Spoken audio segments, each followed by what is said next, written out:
Vamos ler um texto, primeira carta do apóstolo João, no capítulo 2, e o versículo de número 15. Nos traz uma palavra, irmãos, que João escreve nessa carta, no capítulo 2 da primeira carta de João, versículo 15, diz: não ame o mundo, nem as coisas que há no mundo.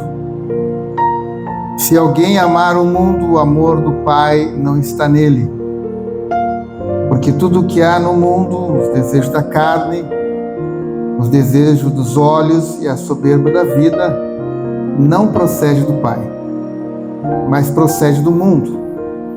Mas aquele que faz a vontade de Deus permanece para sempre. O apóstolo João, ele escreve: não se deve amar o mundo. Não ame o mundo nem as coisas que há nele.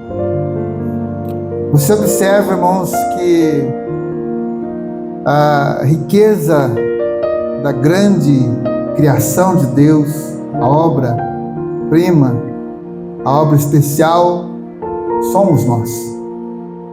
Nós somos o maior valor que tem sobre a terra. Só que esse valor ele está sendo substituído por o bem, né? Pelas riquezas que não são nossas. Nossa é uma vida. O maior tesouro, o maior bem da terra que tem é a nossa vida. Quando você vê tudo que há, que foi criado pela mão do homem, ele saiu do homem. Então, quando você entender isso, não torne-se dominado pelaquilo que você cria, mas domine aquilo que você cria.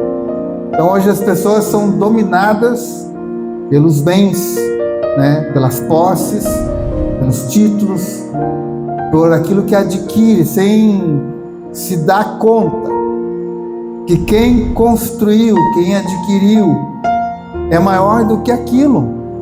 Então você observa hoje, né, pessoas muitas vezes guerreando, brigando, se desentendendo por algo insignificante em relação à sua pessoa.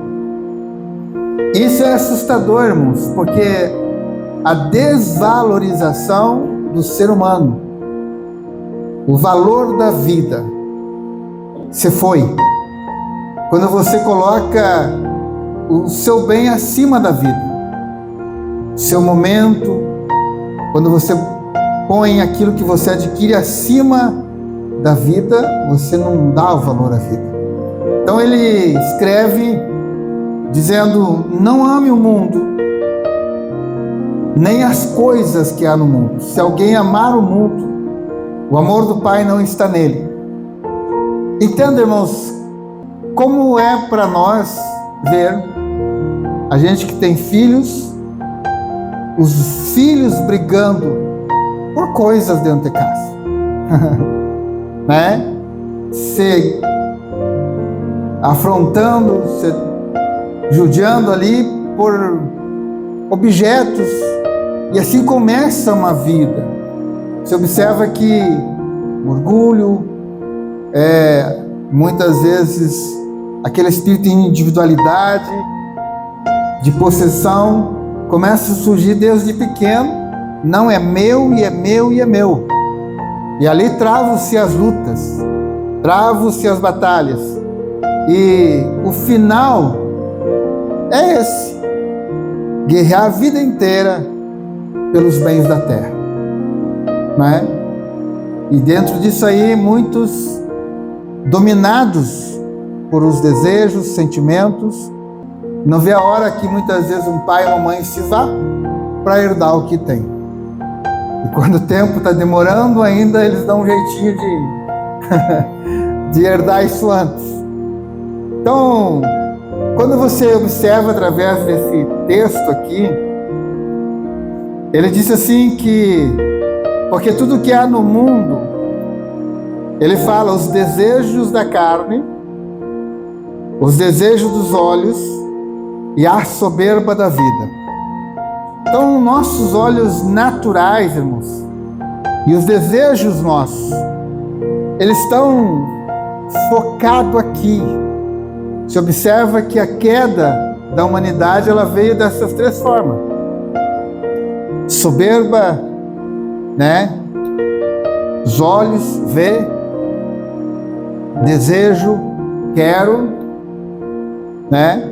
Então essa é a busca de um ser humano. Ele está com os olhos altivos, desejando as coisas belas que vê e buscando de todas as formas, com todas as forças, não importa o que ele precisa agir, como agir, ele quer. E quando nós entendemos isso, irmãos, Salomão, ele fala e coloca muito bem isso, pois foi alguém que adquiriu, que possuiu muito, e ele no final da vida ele disse: tudo isso é vaidade. Então a vaidade é como você se agarrar à fumaça, a névoa, como a irmã Gisela falou. É você querer abraçar a nuvem. Nunca você vai conseguir. Nunca será teu. Nunca. Vai fugir de ti. Chega o tempo, o vento leva e nada é seu. Então, quando o João escreve, ele muda, ele aconselha-nos a mudar a direção dos nossos olhos, dos nossos desejos, e não buscar e não ser dominado por exatamente essas três áreas que vem a queda do ser humano: desejo dos olhos, a soberba da vida, o desejo da carne. Então, irmãos, é nesses desejos que você está encontrando hoje pessoas totalmente perdidas, dominadas, que não avaliam as consequências das suas ações, das suas atitudes, que não importam, eles são cegados. A própria palavra diz que o Deus de séculos cegará o entendimento. Então as pessoas, elas ficam totalmente perdidas dentro desses desejos. Uma das coisas que a gente sempre tem que tomar o cuidado: não brinque com os pensamentos. Não brinque. Quando a palavra fala um equilíbrio, ponha na balança, avalie. Se observa, irmãos, que toda a obra, o projeto, ela começa numa arquitetura, e dentro do planejamento tem um custo, né, para chegar à conclusão daquela obra. E você está em condições de pagar o preço para concluir aquela obra? Você está preparado? Então, quando nós for avaliar os passos nossos, futuro da vida, avalie os custos dela. Some, põe no papel, quanto vai me custar isso? Será que eu estou em condições de pagar? Será que essa minha busca, eu tenho estrutura emocional, né, para aguentar e enfrentar essa busca que muitas vezes está me martelando na mente? Você observa que é baseado na vida do outro que nós temos construindo uma vida nossa. E aí? Dá certo? Não dá. Não dá, irmãos. Você tem uma vida. Você é um exclusivo de Deus. Deus planejou você. Deus escolheu você. Quando o Cristo veio à Terra, Ele deixou bem claro algo, como um exemplo para nós. Ele várias vezes ele mencionou: eu não vim fazer a minha vontade. Não. Eu vim fazer a vontade daquele que me enviou. Então ele nos deixa um ensinamento, irmãos, que quando nós entender que estamos aqui, primeiramente, pelo um desígnio de Deus, agora, se nós cremos que Ele é soberano e nos deu o direito de vida, por que nós não buscamos entender que esse Deus também planejou uma vida para nós, também escreveu uma história para nós, também nos coloca em lugar certo, irmãos, porque você pense, sabe, que muitas vezes a gente observa o lugar do outro e a gente deseja a posição. Parece que a vida do outro é mais leve que a nossa, é mais tranquila que a nossa. Parece que o outro está vivendo melhor que nós. Mas quando você se colocar no lugar do outro, você vai ver que a carga que muitas vezes está sustentando para manter-se naquela posição, nós não temos condições de carregar. E aí? E aí você vai toda uma base de vida, porque você quer o lugar do outro, a posição do outro.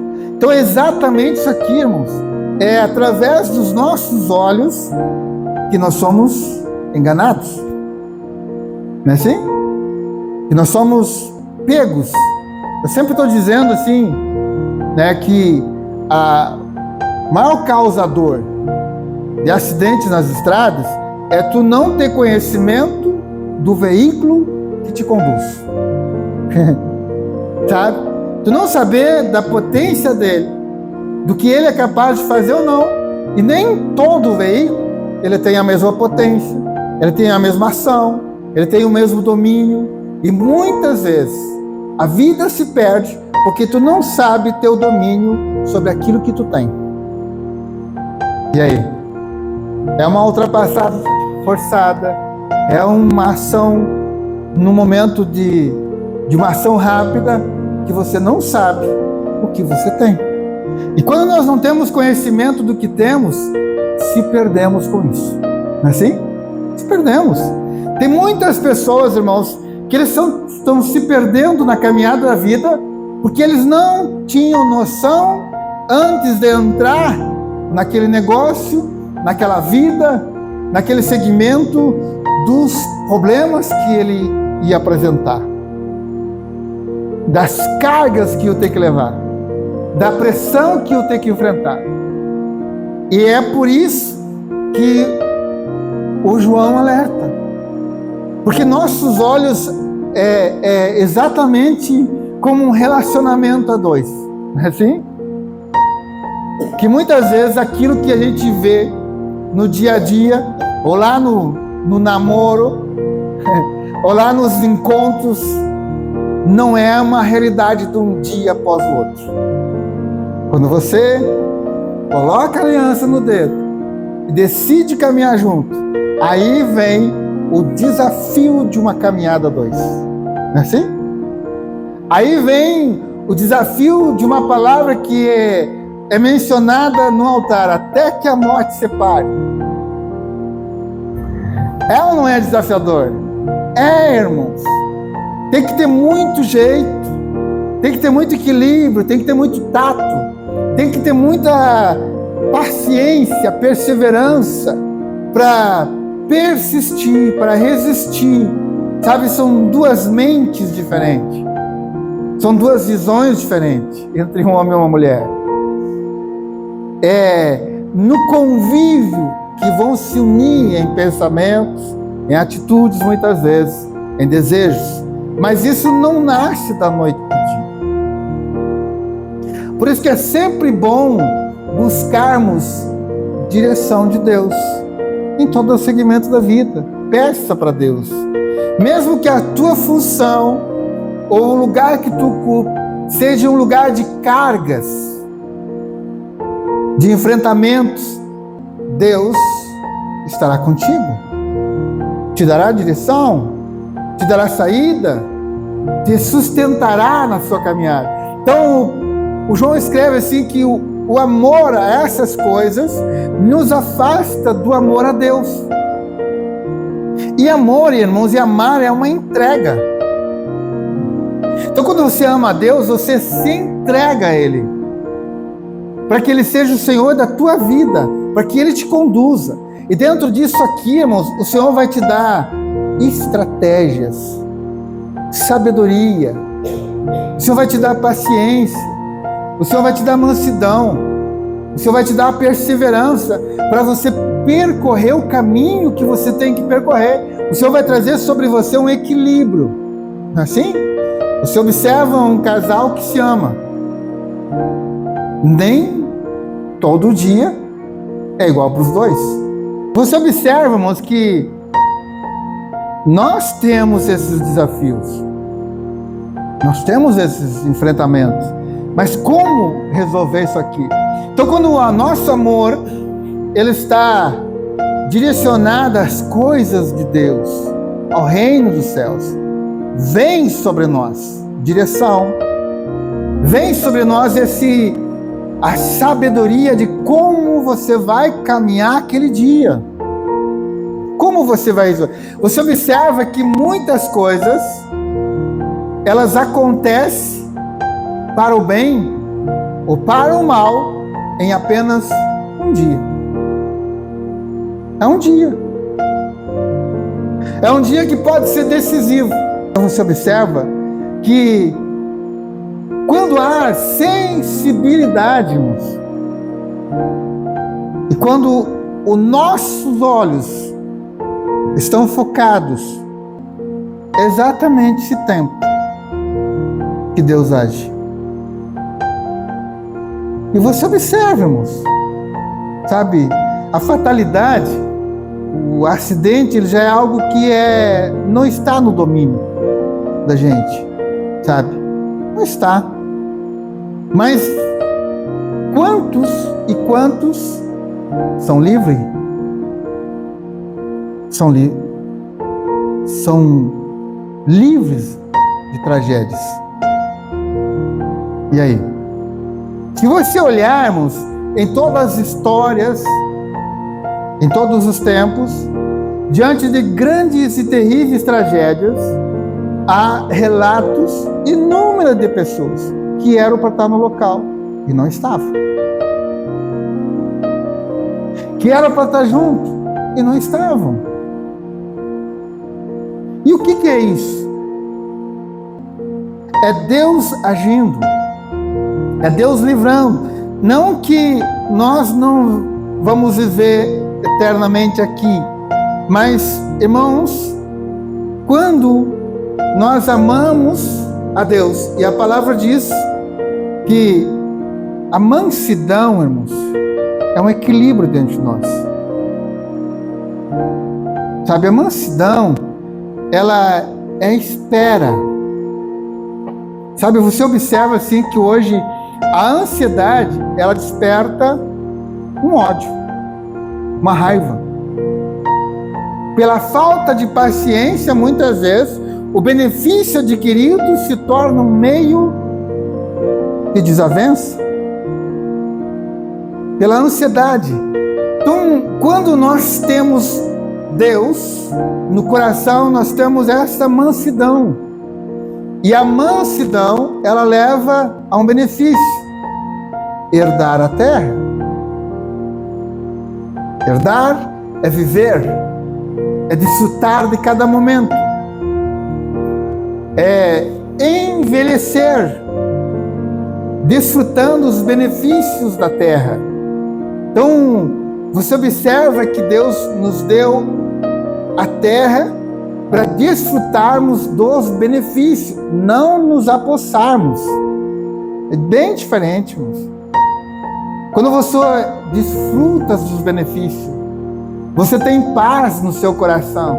Você tem um entendimento, irmãos, que a guerra que muitos travam e se esquecendo de si mesmo na busca desse bem é só uma vaidade, como diz Salomão. Nada é teu. Então ele está dizendo que essas coisas, como os desejos da carne, desejos dos olhos e a soberba da vida, você observa que uma desperta a outra.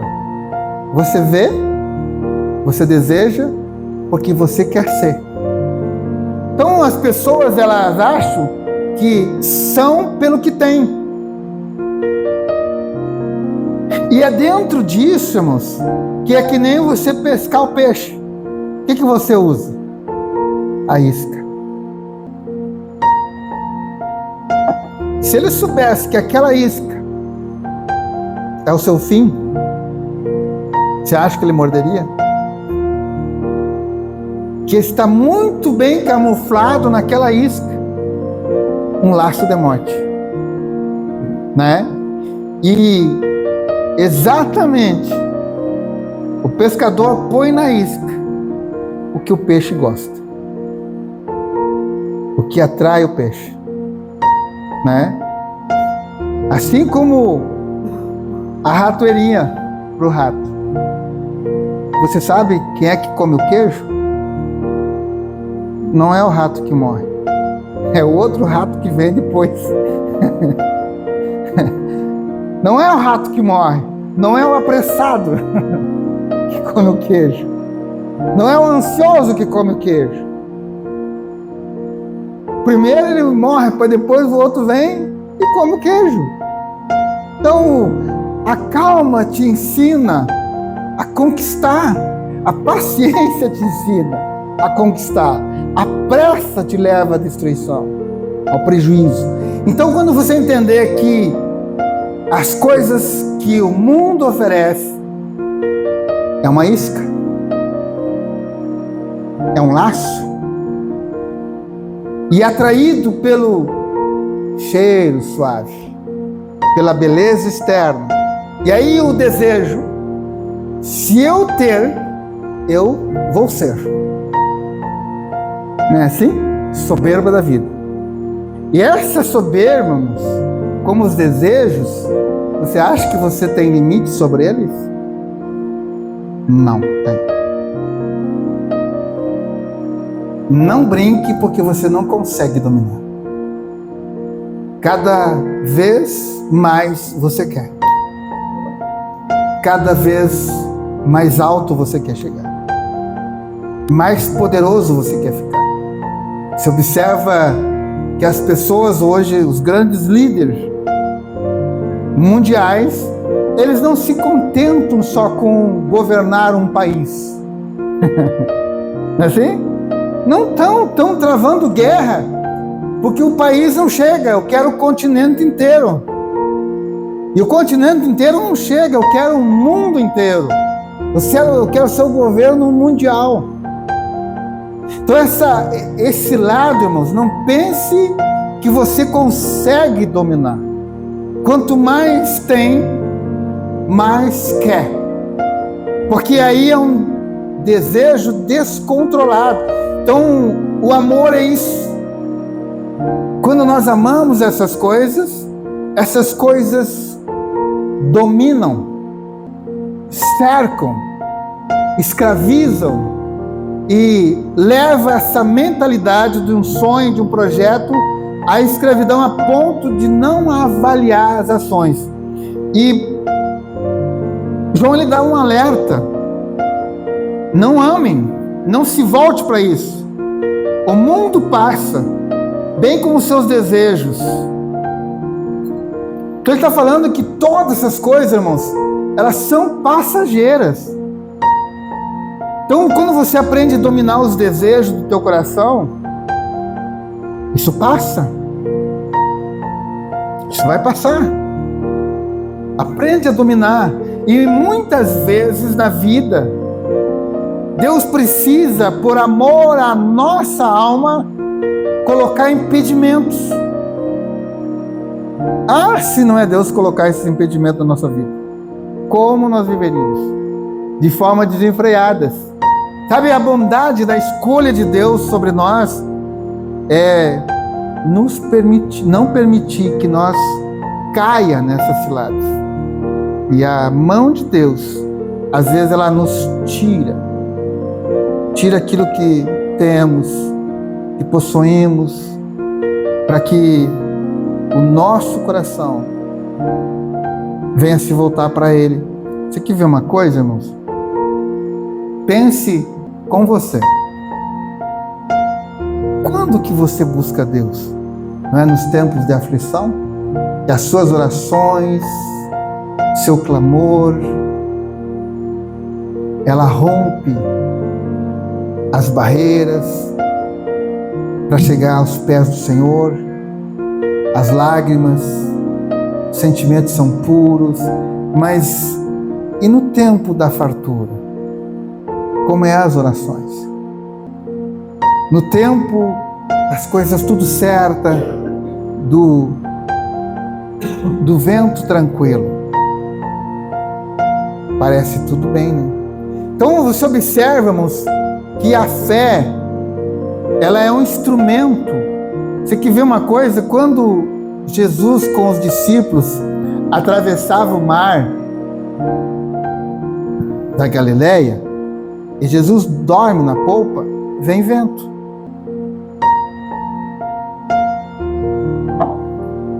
O mar fica revolto. E aí vem uma tempestade assolar aquele barco. E as ondas bater de uma forma violenta contra o barco. E aqueles homens lutam desesperadamente, a ponto de não conseguir mais e clamar a Cristo: Mestre, não vê que nós estamos perecendo? O que ele diz? Mar aquieta, vento acalma. Homem, onde está a vossa fé? Onde está a vossa fé? Mas o que ele está nos mostrando com isso? Não é, irmãos, que a fé deles era para acalmar o vento ou o mar. Não. Era para continuarem crendo que Ele está com nós e não vamos perecer. Sabe? Então o Senhor não vai, a gente quer que Deus nos livre da tempestade, que Deus nos livre do mal, porque essa destruição é pelos ventos que sopram. Não, é pela falta de fé. Nós vamos enfrentar a tempestade, sim. As tempestades, elas são da natureza. Os ventos são da natureza. Os tremores são da natureza. As coisas da natureza, elas vão acontecer nos tempos que tem que acontecer. O homem não tem o domínio sobre isso. Como que o homem vai controlar um vulcão? Como que o homem vai ter um domínio sobre o mar? Sobre os ventos? Que poder há no homem para reter um vento? Então o vento sopra quando tem que soprar. O mar se agita quando tem que se agitar. As ondas se levantam quando tem que se levantarmos. Tempestades vêm, você não tem o que fazer. Não é assim? Então não é, irmãos, é você ter fé que em meio às tempestades da vida, eu não vou perecer. Eu não vou morrer. Eu vou enfrentar com convicção que Cristo está comigo. Cristo está comigo. Mesmo que o meu barco venha naufragar. Não foi o que aconteceu com Paulo? Em meio à tempestade, prisioneiro, muitos soldados ali dentro, muitos presos ali dentro, uma alta tempestade, vem e joga aquela embarcação contra as pedras, destruindo tudo. Paulo dizendo: Senhor, não deixa eu perecer nenhum deles. Paulo não pediu para Deus parar vento e parar a tempestade. Não deixa nós perecer, nem eu nem eles. E ninguém morreu. Está vendo? Saíram vivos do outro lado todos. Então é exatamente isso aqui, irmãos. A nossa escolha é que o mar volte novamente a ser tranquilo. Irmãos, não é assim que Deus trabalha. Deus nos leva aos enfrentamentos, às guerras, com convicção. Tu vai passar por elas. Tu vai enfrentar, porque é nisso que somos fortes, somos fortalecidos, sabe? Não é o vento acalmando, não é a chuva cessando, não é tudo favorável, é nas contrariedades da vida, é nos afrontos da vida, é nas extremas necessidades da vida, sabe? É quando a crise chega, a necessidade chega, sabe? E você confia que não vou perecer. Não vou perecer. Quando você confiar assim, você não pede para Deus mudar a situação, não. Você pede para Deus te fazer forte para resistir à situação. Então quando Jesus levanta e diz: homens, cadê a fé? De pouca fé. Então, se Cristo estava ali, irmãos, você olha que muitas vezes a falta de entendimento ou de conhecimento leva às ações erradas. Será que eles não sabiam que Jesus também estava no barco? Na mentalidade, será que aquelas pessoas que ouvem e conheciam a profecia, como eles tinham conhecimento, será que agora a morte não ia ser mais de cruz, mas ia ser afogado no mar da Galileia? Está vendo? Como muitas vezes a falta de entendimento nos leva a pedir coisas que Deus diz: não vou fazer, não vou agir. Então essa falta de comunicação com Deus nos leva a não alcançar de Deus resposta. Conheça Deus e fale com Ele. Entre permanecer e livrar, tem uma diferença. Deus pode não nos livrar de situações estreitas, mas nos levar a permanecer. Não é assim? Entenda. Muitas vezes Deus não vai te livrar de situação. Ele não livrou Daniel da cova? Ou livrou? Não. Mas Daniel pereceu na cova? Permaneceu vivo. Está vendo? Ele não livrou o Sadraque, o Mesaque e Abednego da fornalha? Deus livrou?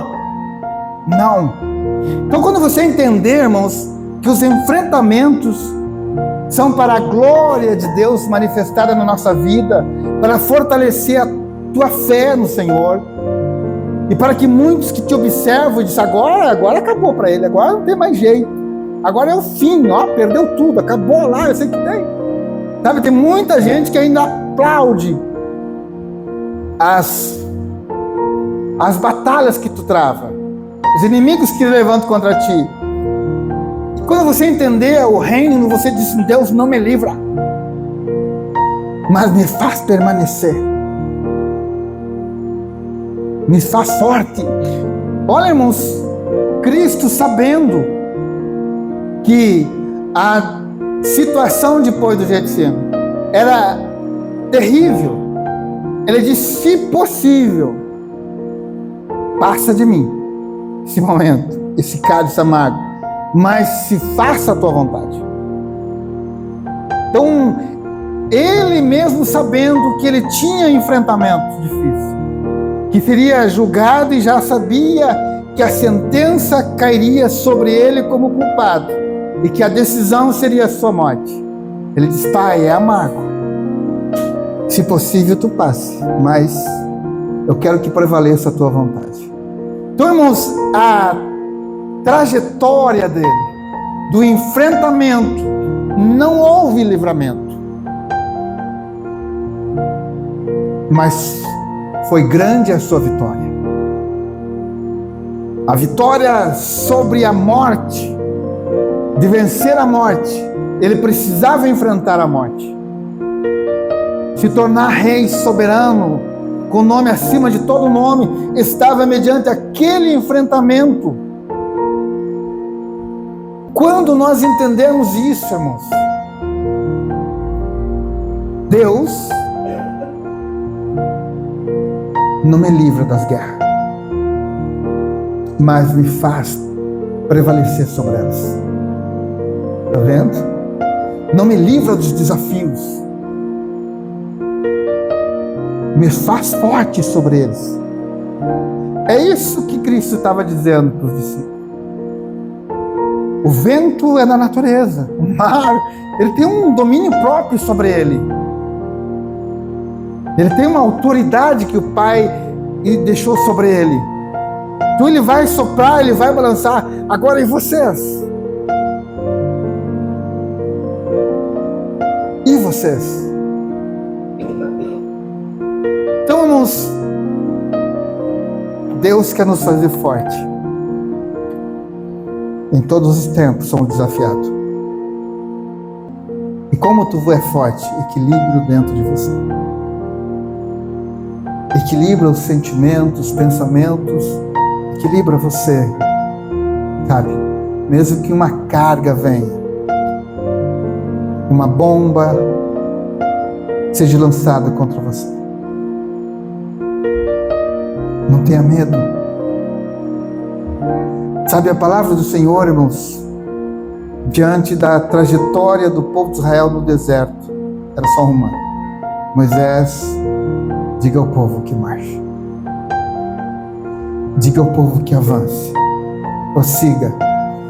Quando a palavra diz que Deus não tem prazer naquele que recua, que para, que retrocede, exatamente isso aqui. Então, irmãos, é muito fácil nós justificar por que paramos. Assim? Não aguento mais. Essa cruz está pesada demais. É o fim. Acabou. Ah, tu fala porque tu não está vivendo o que eu estou vivendo. Irmãos, cada um tem uma carga certa. Deus não dá nada além do que você não possa passar, suportar. Está vendo? Então avance. Entenda, ame a Deus. Ame. Coloque seu coração